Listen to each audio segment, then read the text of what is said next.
नमस्कार, analysis cafe में आपका स्वागत है। मैं हूं ब्रजेश कुमार तिवारी।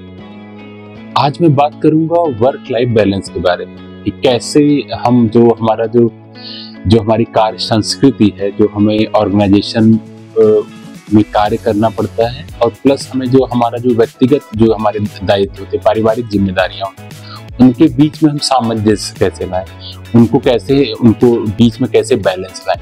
अभी आपने हाल ही में देखा होगा कि L&T के जो चेयरमैन हैं एन सुब्रमण्यम स्वामी साहब, उन्होंने ये कहा कि व्यक्ति को एक सप्ताह में 90 घंटे काम करने चाहिए। ठीक उसके कुछ महीने पहले इन्फोसिस के चेयरमैन नारायण मूर्ति साहब ने कहा था कि 70 घंटे काम करने चाहिए हफ्ते में।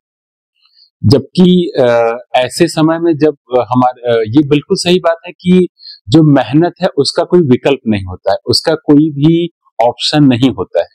लेकिन ये भी सही है आज के समय में कि जब हमारे पास machine learning, AI, artificial intelligence जैसे टूल्स हैं, मशीनें हैं, तो फिर हम अपने वर्क को, हमारा जो वर्किंग कल्चर, उसे स्मार्टली काम करें। हम कम से कम इनपुट में, कम से कम समय में अच्छा गुणवत्तापूर्ण कार्य करें, क्योंकि हमारे पास ऐसे टूल्स हैं, ऐसे हमारे पास आर्टिफिशियल इंटेलिजेंस के ऐसे सॉफ्टवेयर हैं। तो बात अब सिर्फ घंटे तक सीमित नहीं है, बात यह है कि किस माध्यम से, किस मेथड से आप काम कर रहे हैं।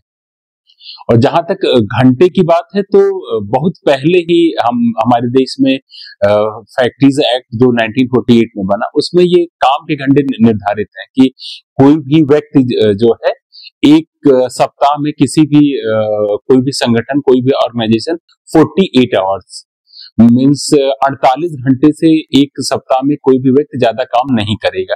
और इन केस कोई भी कंपनी, कोई भी ऑर्गेनाइजेशन करवाता है, तो आप जितना भी अधिक कार्य करवाएंगे, 48 घंटे से ज्यादा काम कराएंगे, उस पर आपको दूना पे देना होगा, दूना वेतन देना होगा। लेकिन ये दुर्भाग्य की बात है कि 1948 में बना ये कानून आज भी हम वर्क लाइफ बैलेंस के लिए जूझ रहे हैं। स्पेशली कोविड के बाद ये और बढ़ गया।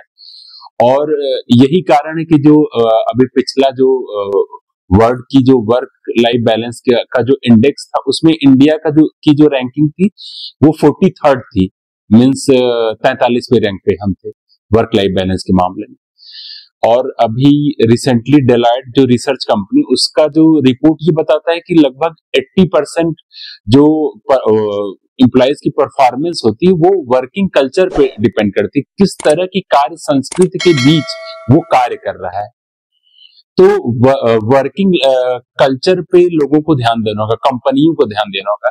और विश्व में ऐसे कई देश हैं, Denmark, France, Germany, Japan, Australia, Austria, जहां पे नीदरलैंड, जहां पे सिर्फ हफ्ते में सिर्फ 4 दिन काम होता है, 3 दिन छुट्टियां होती हैं। और उसके पीछे एक बड़ा कारण ये भी होता है, न केवल एम्प्लॉइज को 3 दिन का रेस्ट मिला, वो 3 दिन अच्छे से अपने पारिवारिक जिम्मेदारियों को निभा पाता है, बल्कि कहीं ना कहीं वर्किंग इफिशियंसी, जो कॉस्ट कटिंग भी होता है, वर्किंग इफिशियंसी बढ़ती है उस ऑर्गेनाइजेशन की। और कॉस्ट कटिंग होती है, एक दिन अगर 3 दिन ऑफिस बंद है तो 3 दिन का बिजली का बिल बचा, तो इन्वायरमेंट को आप पॉल्यूट होने से बचा रहे हैं। यूके की एक रिपोर्ट ही बताती है कि अगर एक दिन आपका ऑफिस बंद होता है किसी भी देश में, तो लगभग 20% जो के करीब जो कार्बन डाइऑक्साइड जो गाड़ियों के थ्रू जो आता है या मशीनों के चलने से होता है, वो लगभग 20% के करीब कार्बन डाइऑक्साइड का सेफ होता है हमारे एनवायरमेंट।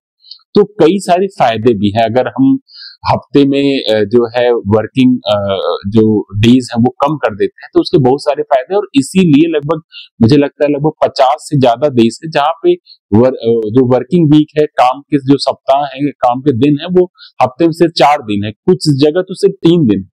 तो इन सारी चीजों को भी हमारी सरकारों को ध्यान देना होगा, क्योंकि अब बात सिर्फ मेहनत की नहीं है, अब बात है किस तरीके से काम किया जा रहा है, कितनी स्मार्टली, कितने गुणवत्तापूर्ण सॉफ्टवेयर से हम काम कर रहे हैं। तो क्योंकि सिर्फ वर्क लाइफ बैलेंस की जिम्मेदारी सिर्फ एक व्यक्तिगत इंसान की नहीं है। आज जिस संगठन में, जिस ऑर्गेनाइजेशन में कोई भी एम्प्लॉय काम कर रहा है, उस कंपनी की भी जिम्मेदारी है वर्क लाइफ बैलेंस बनाना। और और ये भी हमको पता है कि जो जो आपका जीवन है, वो जीवन के लिए तो निश्चित रूप से काम की एक आवश्यकता होती है। बिना काम के रोजी रोटी नहीं मिलेगी आपको। लेकिन जो आपका जो है काम है, उसको उसको जीवन का कोई फिक्र नहीं है, उसको जीवन नहीं चाहिए। जीवन को तो काम चाहिए, लेकिन काम को कोई जीवन नहीं चाहिए। इसलिए काम और जीवन दोनों, मतलब कार्य और आपका जो वर्किंग लाइफ बैलेंस है, वर्क और लाइफ के बीच में एक बैलेंस आपको बनाना ही होगा, चाहे वो इंडिविजुअल की बात हो और चाहे वो कंपनियों के थ्रू हो। तो कंपनियों को भी इस पे ध्यान देना होगा।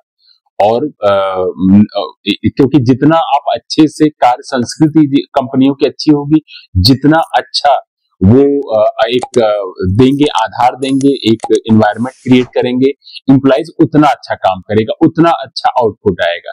तो कंपनियों को इस पे ज्यादा ध्यान देना होगा, न कि सिर्फ कार्य के घंटों पे। तो आज जो ये वर्क लाइफ बैलेंस की मैंने परिचर्चा की, वो आपको कैसे लगी, कमेंट बॉक्स में जरूर बताइएगा। धन्यवाद।